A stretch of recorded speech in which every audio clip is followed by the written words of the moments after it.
ఒక తండ్రికి 4 కొడుకులు. వాళ్ళ నలుగురికి ఒక పొలం 4 భాగాలు చేయాలన్నమాట. అయితే 4 భాగాలు చేయాలంటే ఇలా చేసి ఇచ్చేస్తాం, అంతే కదా.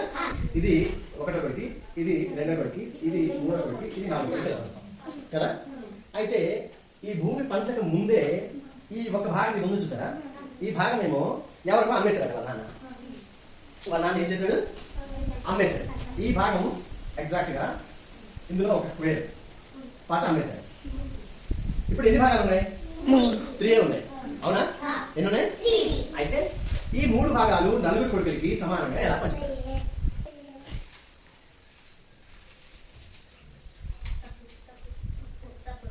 ఓకే, ఇప్పుడు 4 భాగాలు అయ్యా. మరి ఇది వాళ్ళ నాన్న కట్ట సార్, నాకు అర్థమైంది సార్, నేను చేస్తాను సార్.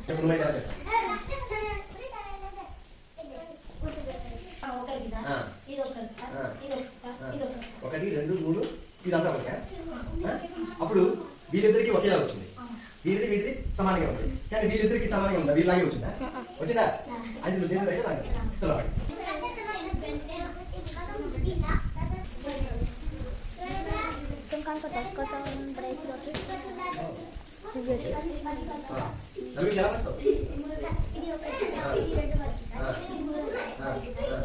ఇప్పుడు అందరికి ఒకలాగే వచ్చిందా, వీళ్ళిద్దరికి ఎక్కువ వచ్చింది, వీళ్ళిద్దరికి తక్కువ వచ్చింది కదా.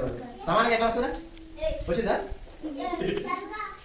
ఇప్పుడు మన దగ్గర 3 భాగాలు ఉన్నాయి, ఈ 3 సమాన భాగాలు ఉన్నాయి. ఇప్పుడు 4కి ఇవ్వాలి కదా మనం.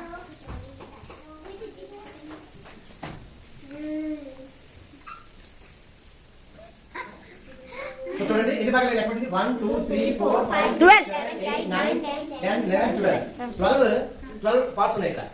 12 పార్ట్స్ ఎంతమంది మనం పంచాలి సార్, 4కి 3 3 సార్. ఎన్ని వస్తాయి, 4కి 3 3 సార్. సో 3 భాగాలు వస్తాయి, కానీ సమాన భాగాలు వస్తాయి కదా. సమాన భాగాలు ఎక్కడ వస్తాయి, ఇలా చేస్తే. సమాన భాగాలతో పాటు పొలం కూడా సమానంగా ఉంది, అంటే ఒకే షేప్ లో ఉండేటట్టే పడుతుంది మనం.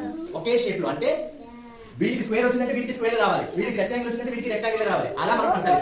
ఎలా చేద్దాం చూడండి. ఇదిగో 1వ వాడికి ఇది 1వ వాడిది, ఇది 1వ వాడిది, ఇది 1వ వాడిది. ఓకే, ఎల్ షేప్ వచ్చిందా, వచ్చింది. ఇది 2వ వాడికి 2 2, ఇది ఎల్ షేప్ వచ్చిందా, వచ్చింది.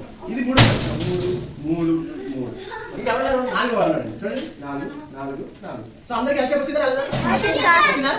సో ఈ విధంగా మనం నలుగురికి ఈ ఎల్ షేప్ లో ఉన్నటువంటి ఈ పార్ట్ సమానంగా మనం పంచవచ్చు.